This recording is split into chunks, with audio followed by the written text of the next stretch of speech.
A Beacon in the Dark by Nohaijiachi. Chapter 14. Still something new to find in you.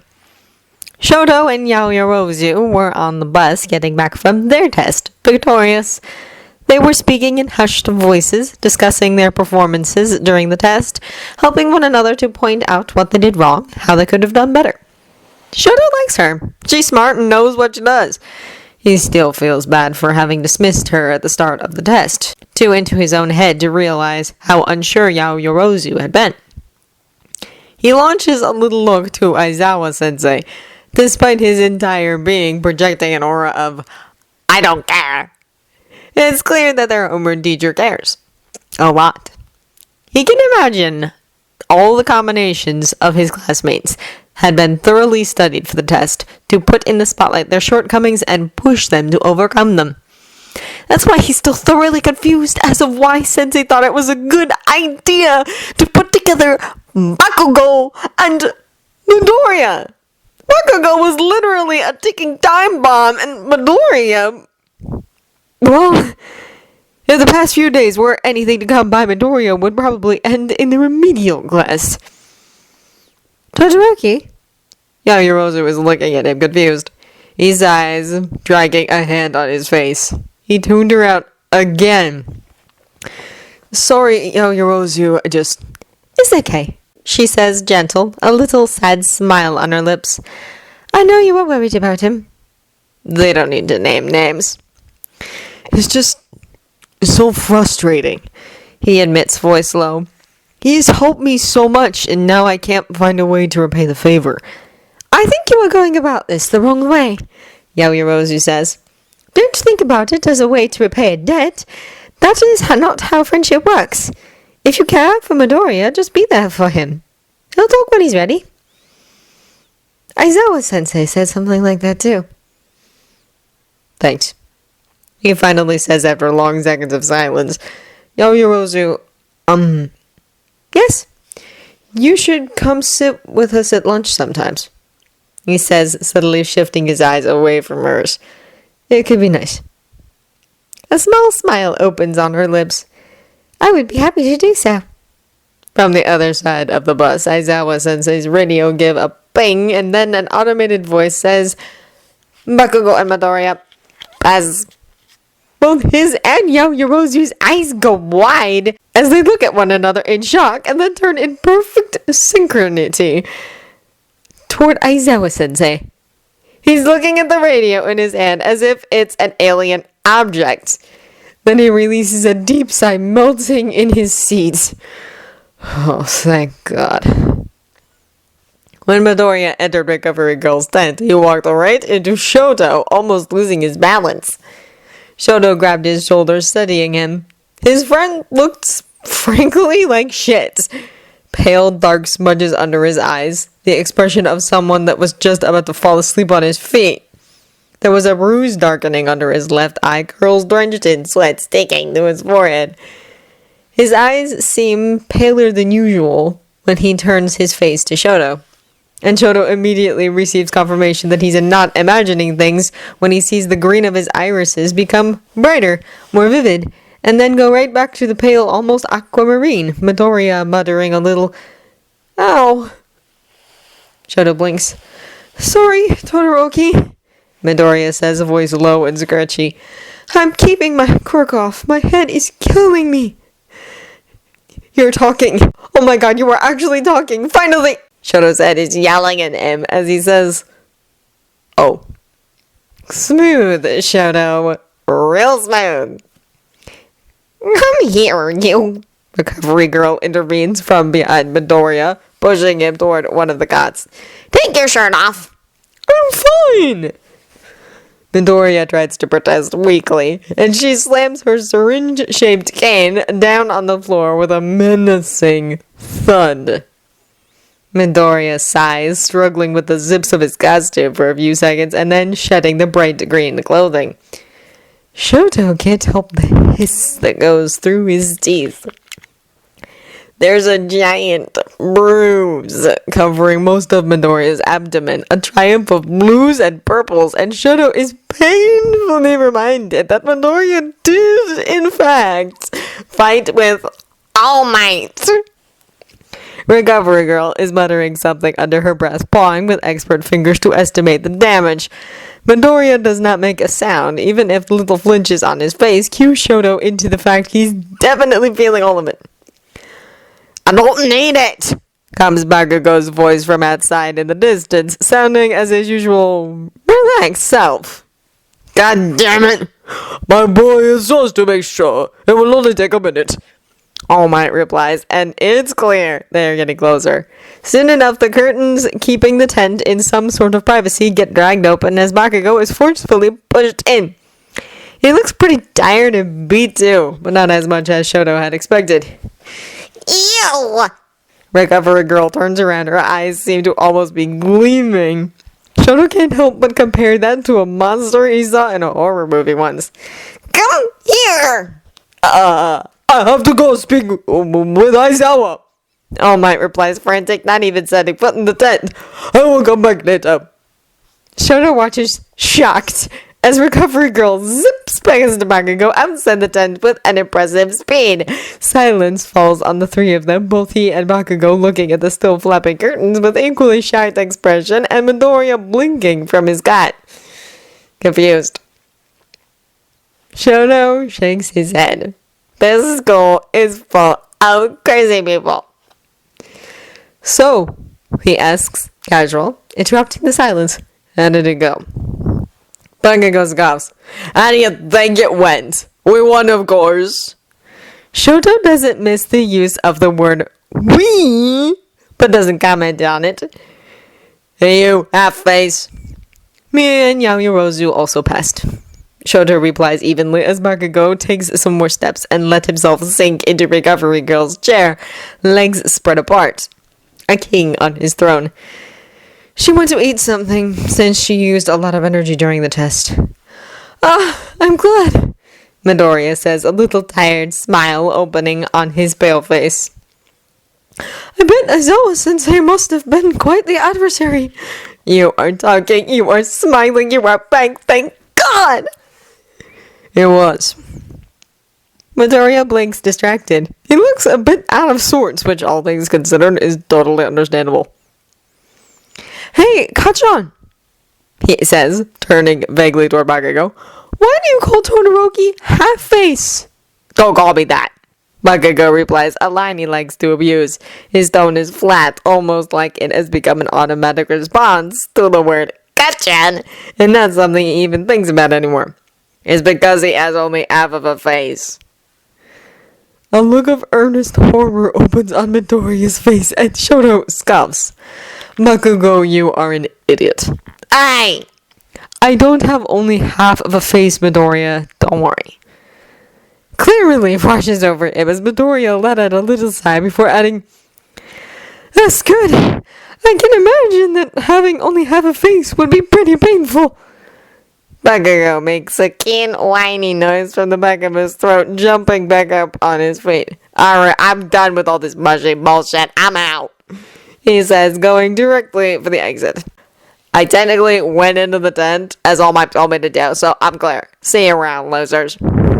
What a charmer, Shoto murmurs to himself after Bakugo left, rude and brash as usual. And yet it was clear that something shifted in him. What that was, Shoto had no idea. He turned back to Midoriya, that was kind of vacantly staring into nothing. He looked frayed around the edges, like a single push could be enough to break him into 1,000 tiny pieces. Careful, Shoto approached him, sitting at his left side on the cot. There were so many things Shoto wanted to say and ask. He had been mulling over them in his head in the past days, as he watched over his friend living like a ghost of his former self. But now, watching Midoriya turn his face to him, tired and battered and clearly in need of getting hugged for at least a full week, all these questions he had escaped him. So he filled the silence. I have a scar, he says, voice low, from when, the incident with my mom. Oh, Midoriya says, barely whisper. It's pretty big. Covers about half of the left side of my face. Midoriya sighs, his eyebrow creasing in the middle. I see that Gao-chan hasn't lost his habit to go straight for people's buttons, he comments, his voice a mixture of irritation and tired acceptance. You should tell him to knock it off. I really don't mind. Shoto shrugs. I've learned to live with it now, so it doesn't hurt anymore when people point it out. Still... Shoto notices the little movements of Midoriya's fingers in his lap, and hit by a sudden hunch, before he can stop himself, he says, Do you want to touch it? Midoriya's eyes go wide. He doesn't wait for an answer. Takes Midoriya's wrist, guides his hand to the left side of his face. Midoriya's fingers are cold, twitching when they make contact with the scarred tissue on Shoto's face. His touch is barely there, a ghost at first, but slowly becomes more steady. Midoriya explores the scarred skin gently, the palm of his hand resting on Shoto's cheek. Shoto watches as the pale eyes fill with tears, Midoriya's lower lip trembling in an attempt to keep them at bay. He doesn't know if he's crying for Shoto. He probably is. Or for himself. Maybe a bit of both. But in the end, Midoriya takes his hand away, fingers curling against his own mouth, trying and failing to stifle a sob. Shoto placed his right hand on the back of Midoriya's head, left arm circling him in a hug, and Midoriya lets himself get guided against Shoto's shoulder, pliant, with no resistance at all, sobbing against him, his hands grabbing at Shoto's clothes. Shoto remembers that his mother was used to hug him exactly like this when he was little. Everything will be okay, he whispers, his fingers carding through Midoriya's surprisingly soft hair. Everything will be fine. It's quite the spectacle, Aizawa has to admit. Toshinori in his All Might form, a towering giant, trying to get away from the tiny recovery girl, beating his calf with her cane. Did you have to hit that boy so hard? She's yammering at him, furious. You made him puke. Do you have no heart? Toshinori looks like a scared housewife trying to avoid a bug on her kitchen floor. Aizawa should have took his phone with him just to snap a picture of this, damn it. Toshinori doesn't seem to really have anything to say to justify himself, too. Aside from saying, sorry, I didn't mean to, for the umpteenth time, jumping from foot to foot in an attempt to escape from the furious thwacks on his legs. Finally, she stabs Toshinori's foot with the tip of her cane, growling, If you hit any of the students with that kind of strength again, I will personally end you! If he keeps sweating like this, he's probably going to die of dehydration soon. Aizawa finally decides to intervene, sighing.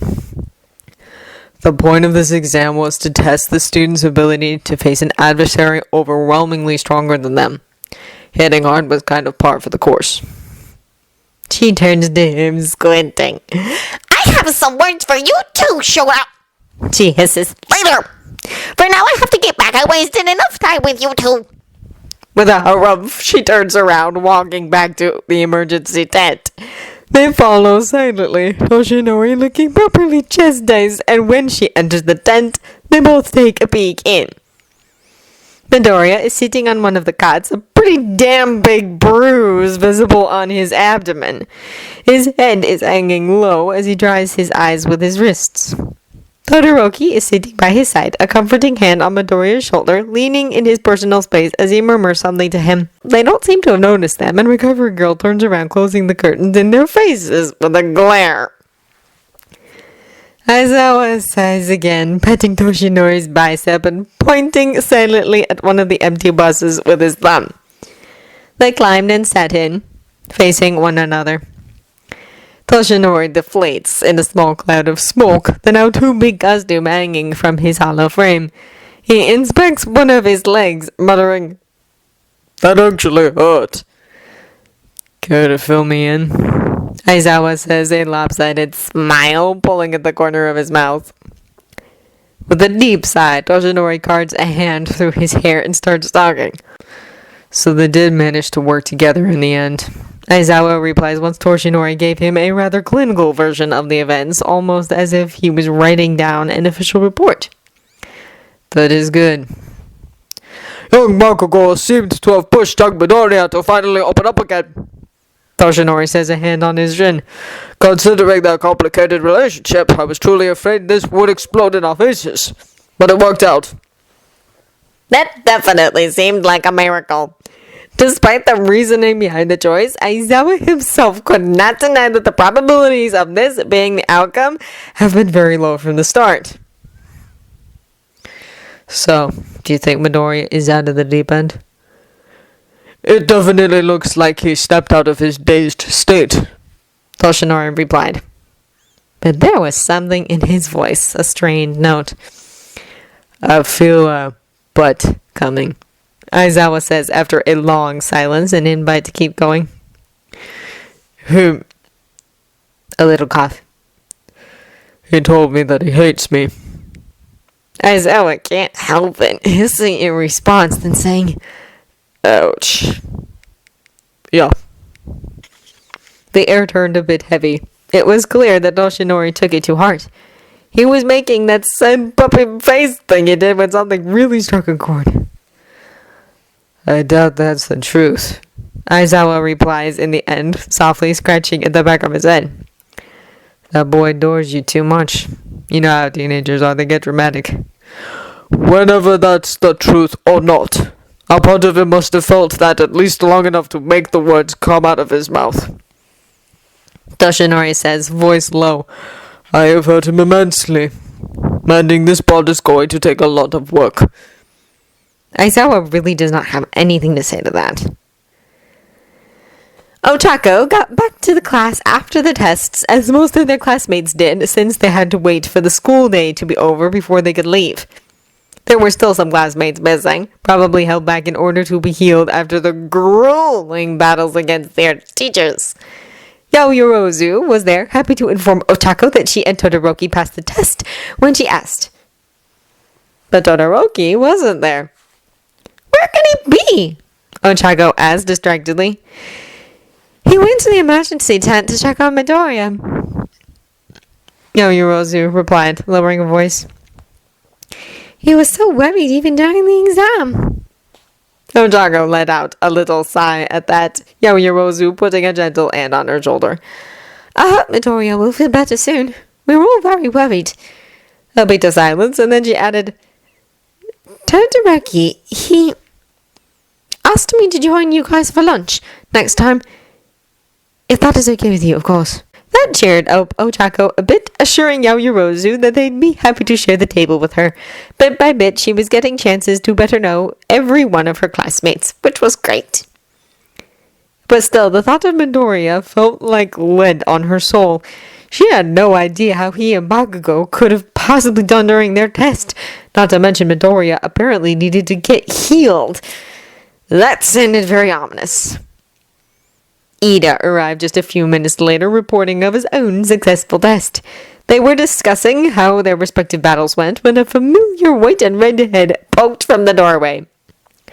Todoroki signed her to not talk with a finger before making a little "come here" gesture. And that's when her and Ida exchanged a little look and silently followed. Todoroki didn't lead them far, just down the corridor and behind a corner to have some privacy. Midoriya was waiting there, already changed in the normal school uniform. He looked pale and tired, and like a little breeze might knock him over. Got him, Todoroki said, and Midoriya turned toward them in a blink. Oh, thank you, Todoroki, Midoriya says, his voice a little rough. Sorry if I seem a little off, guys, but I have a terrible headache, so I'm keeping my quirk off for now, he added with a small, strained smile. If Ochako had something in hand, she would have totally dropped it. I wanted to apologize, Midoriya continues, nervously playing with his fingers. I know I've worried you a lot in the past few days, and Don't apologize for that, Ida says when Midoriya hesitates, his eyes a little wet behind his glasses. How do you feel now? If I have to be honest, Oh, good. Midoriya replies, earnest, face down. I got really bad news and I'm having a hard time swallowing it. As you can imagine by yourself at this point. Oh, Midoriya. Ochako sighs, very carefully putting her hand on his shoulder. Is there something we can do? He shakes his head, closing his eyes as if he was trying to hold back tears. A person, someone I really care for, they are... His voice broke a little there, but he kept going. They might be dying, so... yeah. Not much anyone can do, really. A heavy silence fell on the four of them before Ochako whispered, Is it okay if we hug you? Midoriya nods, and so they did, closing around him protectively. They didn't let him go for a long while. The day after, Mizugu's head still hurt, so he did something he didn't have to do in literal months. Honey, are you sure you don't want to stay home today? Mom asked when she saw him take the cane that had been sitting by the door unused. I don't want to miss school, Izuku replied, giving her a little smile. I will be fine, Mom, don't worry. If you are sure. She hesitated, releasing a sigh and giving him a little hug. Love you, honey. Love you too, Mom, he replied, squeezing her back with a single arm. They had a little heart-to-heart the night prior. Ida and Todoroki insisted to have Uraraka walking him home, as she was the only one that knew the road and he couldn't turn on his quirk without worsening his headache. Mom had been immediately worried when they arrived, of course, but also relieved when Izuku finally spoke more than 3 words to her. Izuku, I've been thinking about this for a while, she said, sitting on the edge of his bed, Izuku lying belly up on it with a nice cool towel on his forehead. You've always been naturally emotive, but lately I had the impression you've become more... intense? He turned a bit toward her at that, making a little puzzled sound. That little episode you had? Can I use the word episode? That dragged a little strained smile out of him. I guess that's a fair definition. She coughed. Anyhow, this little episode you had, I don't know, to me it just looked like you've reached the boiling point and shut down, she sighed. If you need to talk with someone, if things get too overwhelming, just anything at all, you know you can tell me, sweetheart, right? Izuku couldn't tell her the reason of his little shutdown. It really wasn't his place. So he nodded, silent. I'll keep that in mind, Mum. Promise. Of course, he had a good reason for shutting down, but what Mom said did give him something to think about. He never really noticed, but she was right. He definitely felt more intense, as she said lately. He would have to reflect on it a bit, but for now he just wanted to enjoy having stepped back into the real world. Painful, cruel real world, but real nonetheless. His own head wasn't really a good place to get lost in for so long. If he had to be honest, there were 2 more reasons other than the headache that persisted from the day prior that made him decide to try a radar off day at school. Number 1, a theory formed in his mind and he wanted to test it, and number 2, he just didn't want to feel All Might's presence all the damn time. He knew he was being unfair. It's not like the guy was happy about the thought of an untimely death coming to him, nor was it like he told Izuku for shits and giggles. But still, it hurt too much. He had to continuously shoo the thought away because even only thinking about All Might in passing made him feel like his heart was breaking all over again. Izuku needed some space, and it was a tad difficult to have it. If his radar made him feel like All Might was sitting right at his side all the time, made him feel everything he felt, even if he actually was on the opposite side of the school. He would speak to him, he had to, at some point. But he just wanted some peace for a bit. Time to put back in order the mess that exploded in his brain after All Might's confession. He left earlier than usual just to be safe, since he never went to UA without the use of his quirk before. He'd rather have some extra time if he ended up getting a bit lost. That ended up not being the case. Muscle memory and a bit of recalling, helping him find his way without any particular issue. Now the problem is that he was at least half an hour earlier than usual. He debated for a bit if he maybe should go get himself something to drink outside the school grounds in the meantime, but summer's heat was already gnawing at him, and the idea of UA's nice cold corridors and classes was too tempting to ignore, so he decided to enter. He'd just spend the half hour rereading some of his notes, or maybe just relax. It wasn't that big of a deal. He made his way to class in blessed silence. At that time, the school was still pretty much empty, and the only sounds keeping him company were his own footsteps and the rhythmic ting-ting of his cane in front of him as he swung it back and forth.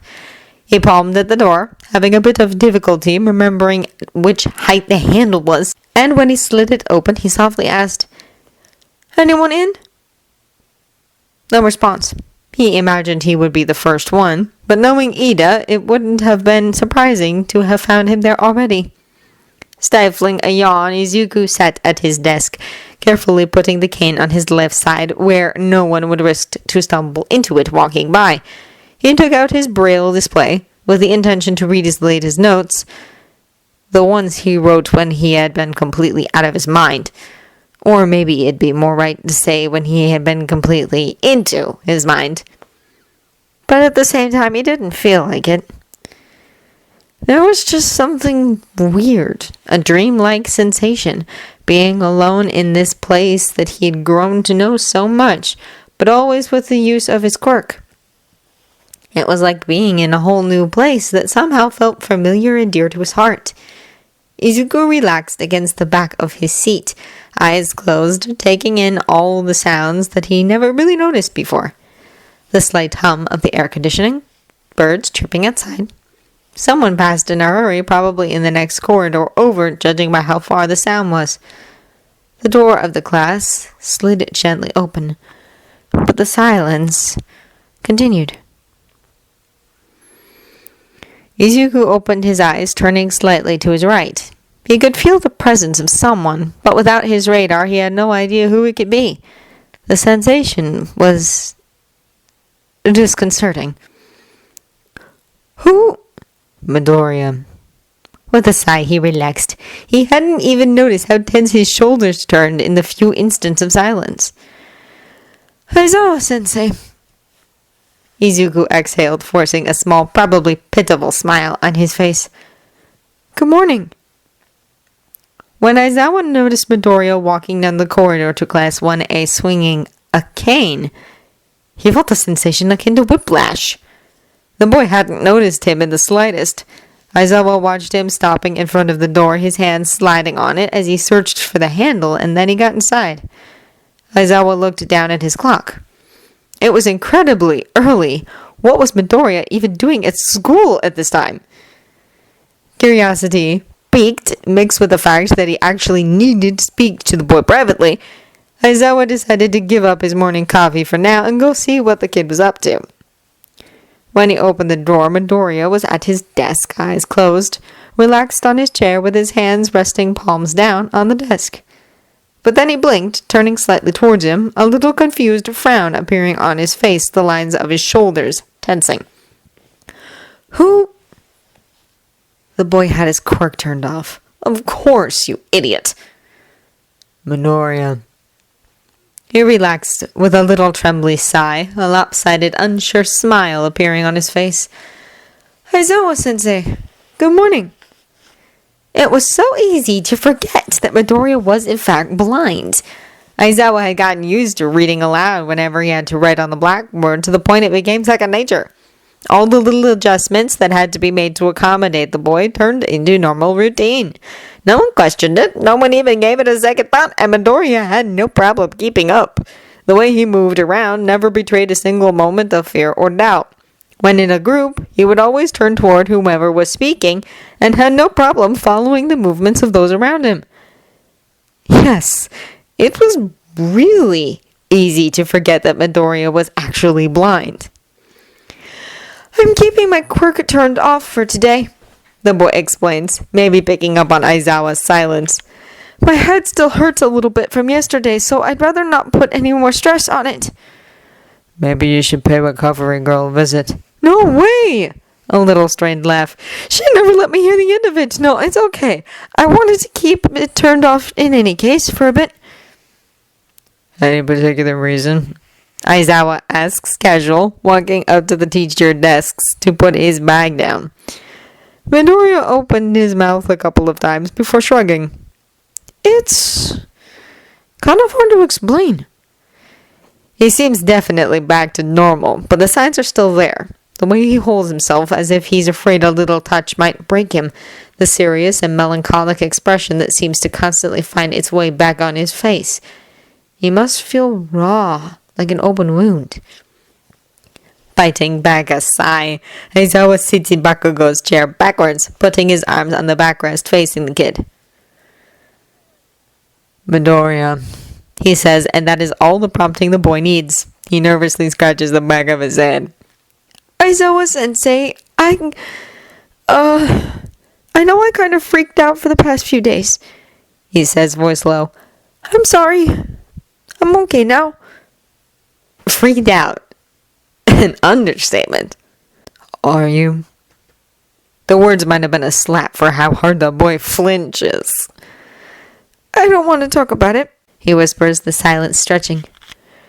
You know that I know exactly what the issue is, right? Midoriya squirms in his seat, clearly uncomfortable. Sensei, I finally managed to wake up feeling almost normal this morning. I'd rather not ruin the rest of my day, if possible. An open wound. And a rather snappish one at that. Alright. Aizawa concedes because he's not cruel, and wounds need to heal. What do you want to talk about then? Interrupted Midoriya's perplexed blink, he continues. We are about 25 minutes too early on schedule. We might as well talk about something while we wait for actual school hours to start. The boy takes a few instants to think.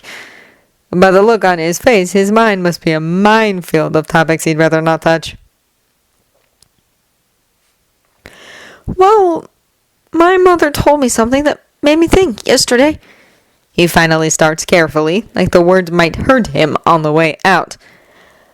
I think there's a side effect of my quirk I'd never quite noticed. When Aizawa doesn't answer, he keeps going. I think feeling people's emotions all the time might be kind of stressful for me. I wanted to test this out today. That's certainly a new one. Emotions? Midoriya tilts his head on the side. Huh? What do you mean with emotions? Have I never mentioned... Oh! Midoriya says, surprise flashing on his face as a hand raises to his chin. Midoriya. Well, as I said, I can feel people's emotions. The boy explains, shrugging, eyebrows twisting, in a clearly perplexed expression. I guess I never really mentioned it, but the lights I feel are not just for precision. I usually can gather what others are feeling, if they are sad, happy, if they are aggressive. It's like finding the last piece of a 1,000 pieces puzzle after years. Aizawa drags both hands on his face with a loud groan. Midoriya closes his mouth blinking as if Aizawa is the weird one. Midoriya, you are a smart kid, but also a goddamn idiot. Aizawa let the words slip. They were off school hours technically, damn it. You could be a bit informal. You kind of forgot to mention you are an empath. An empath? Midoriya murmurs like he's tasting the word in his mouth. Is that important? He then asks, clearly more confused than ever. Yes. Aizawa replies, forcing himself to not give in to the need to bash his head repeatedly on the backrest of the chair. Empathic quirks are to be kept under control, otherwise the holder might get overwhelmed and shut down. Sounds familiar? Understanding finally dawns on the kid's face gradually as he goes, Oh! Oh! Oh! Oh my god. Aizawa finally gives in, letting his forehead fall against the chair with a thud. Toshinori, no offense, but your boy is a fucking dumbass. Toshinori sighs. Aizawa barging in the teacher's lounge, not even a greeting, using curses. It was going to be one of those days. He was already tired and depressed enough, unable to sleep the night prior as he turned and twisted everything that has happened in the last few days in his head. Running himself in circles, trying to think of a solution to try rebuild the bridge between him and his young pupil. Yamada, that was sitting near him, looking over some English homework, looks up with a blink. Shut up! You didn't have your morning coffee, did you? He says, not even a question. I'm going to need at least 3 morning coffees to deal with this. Aizawa replies, making a beeline for the coffee machine sitting on the counter. What should he do now? Toshinori asks, tired, a hand massaging his forehead. Untimely demise by Midoriya. Here I come. Aizawa starts, sarcasm so deep in his voice it was almost palpable as he trafficked with the machine. Just so happened to forget to mention he's an empath. There's a beat of silence, only filled by the gurgling of the coffee coming out, and then both Toshinori and Yamada go, Oh! Yes. Oh. Aizawa's eyes are bloodshot when he turns around. Did he ever tell you anything about it? Not that I recall. Toshinori blinks, his head feeling light after the revelation. That side effect that presented when he received One for All. That certainly makes more sense now. Oh, that poor boy. He exhales, finally connecting the dots, his eyebrows furrowing. No wonder he shut down so badly. He was feeling my feelings on top of his own. We all should have noticed. Aizawa sighs, his eyes casted at the floor. All the signs were there and I did not notice. Hey, now, Shota, Toshinori, come on. Yamada interjects, his voice gentle. There's such a huge variety of perception quirks out there. How could you have imagined? The brain probably didn't have any idea himself. It's a good thing it finally came out. At least he could be prepared. He didn't even think it was important. Aizawa sighs with a little shake of his head. In retrospect, so many things make much more sense now. They sure did. Toshinori should have seen it coming, really. The boy had shown more than once just how easily attuned he was to other people's emotions. Now that the truth was out, it was so obvious. Now that I think of it, I remember him saying something about being able to understand when people are lying once. Toshinori mutters to himself, unable to recall the exact line young Midoriya said now months ago. The empty plastic cup in Aizawa's hand makes a pitiful creaking sound when he crushes it in his fist. Toshinori, I will kill you. Being a teacher is really, incredibly, absolutely damn hard! Izuku was still in shock over the revelation that Aizawa-sensei launched right in his face. He never really questioned the fact that his quirk made him able to perceive other people's emotions. It was just a thing that was there. Part of him. How stupid he had been, just taking it all for granted, not really thinking about what it could all mean for his own sanity. Aizawa-sensei sounded so incredibly done with it all that Izuku hadn't even needed to have his quirk activated to imagine his teacher was probably contemplating the idea of launching him into an active volcano. Why haven't you told anybody? He asks, exasperated, voice slightly muffled. I never really thought it was important, Izuku answered, honest. Embarrassed? He soon started muttering, deep in thought. Thinking back, a lot of things make much more sense now. How I froze in front of Shigaraki during the USJ incident, it was like I could feel him in my soul. And that night in Hosu, the pressure of Stain's convictions made me literally physically sick. And it's probably a testament to how incredibly bullheaded you are that you have kept your quirk on at all times for months and never had a nervous breakdown before. Aizawa sensei muttered, probably standing back up, going by the noises he made, before adding, "And that is not a compliment."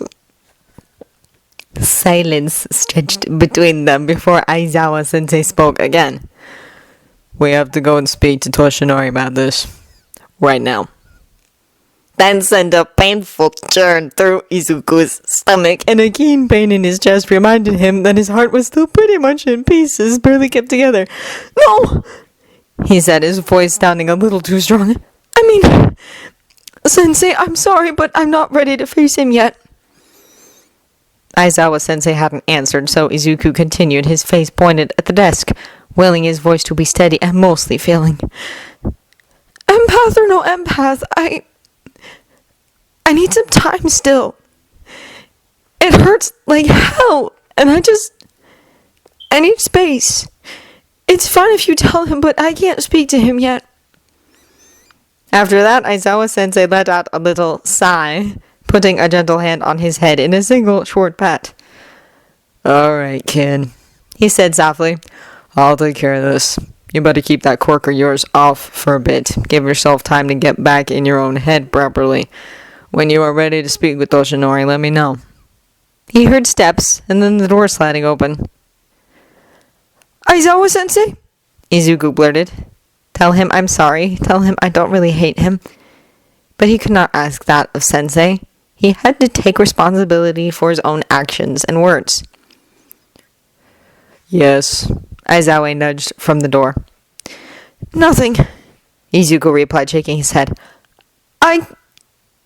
See you later." So, here he was, sitting at his desk, feeling like an idiot. A giant idiot. "Oh my god," he mutters, letting his head fall down on his desk with a thud. "I'm so fucking stupid."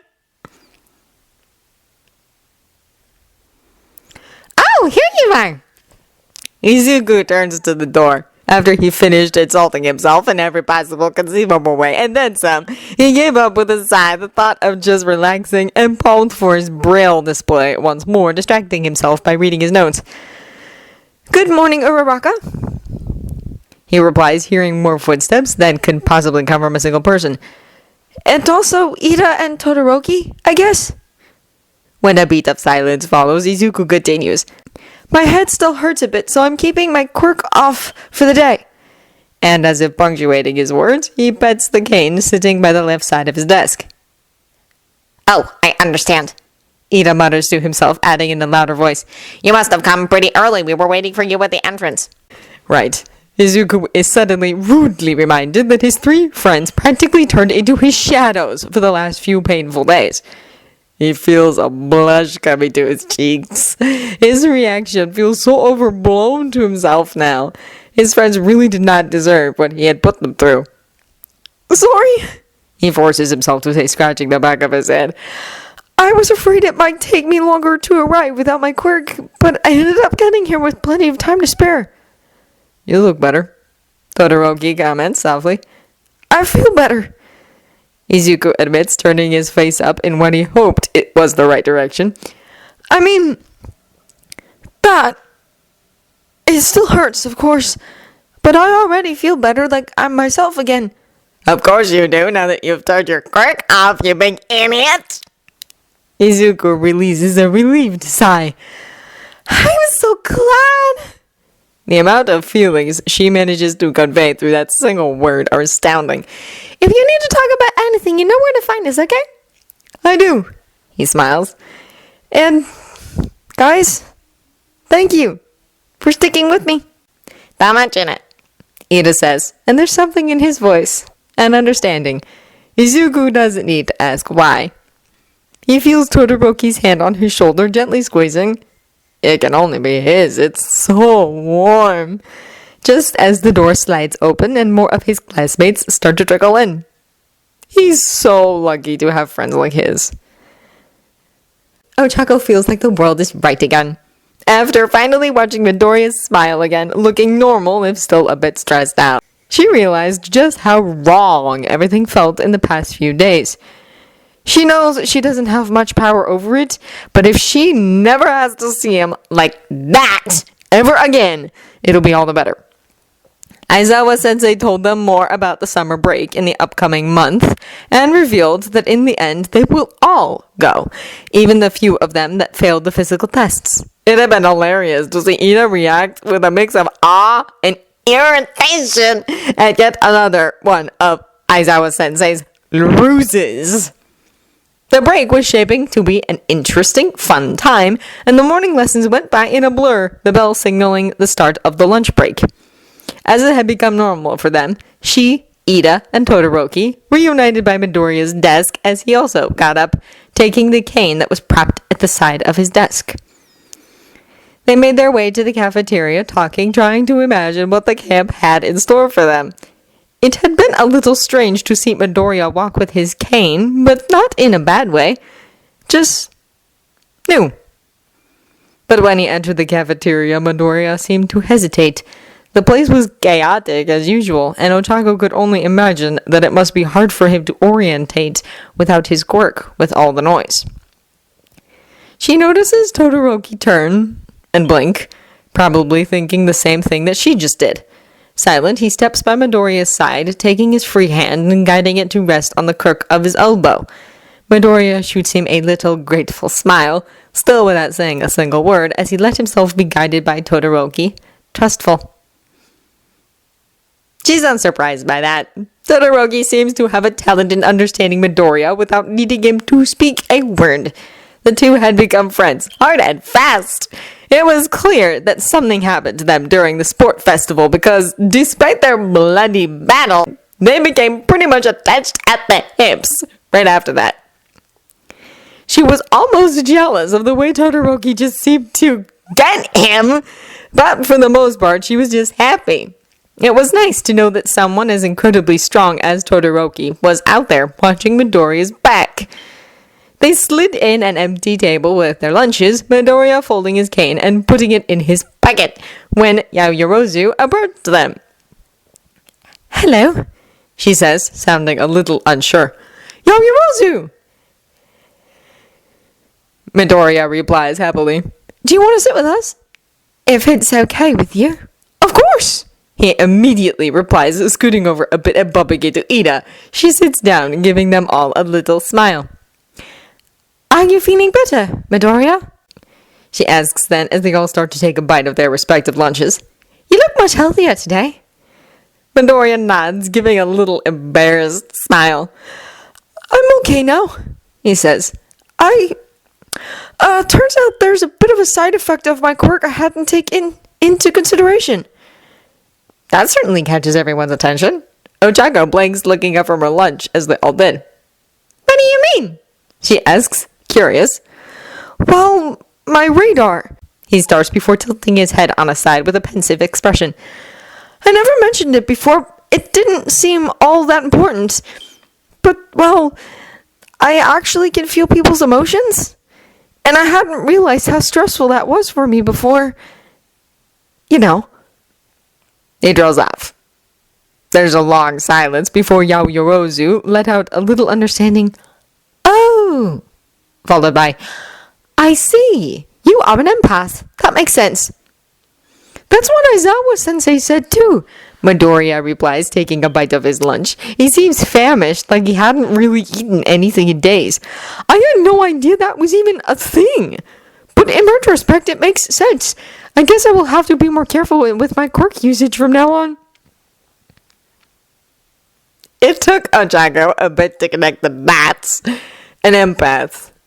He could feel people's emotions. Of course he had been so stressed. And all those times he seemed to change mood so fast. Ochako could not imagine how it would even feel to constantly have other people's emotions being launched at her from all sides. Wait a second. He can feel people's emotions. Oh no. As she feels a blush rising to her cheeks, all the implications of this new discovery crash into her. She notices she's not the only one having a revelation. At her side, Todoroki has gone tense, the hand holding his chopstick, showing the tiniest sign of shivering.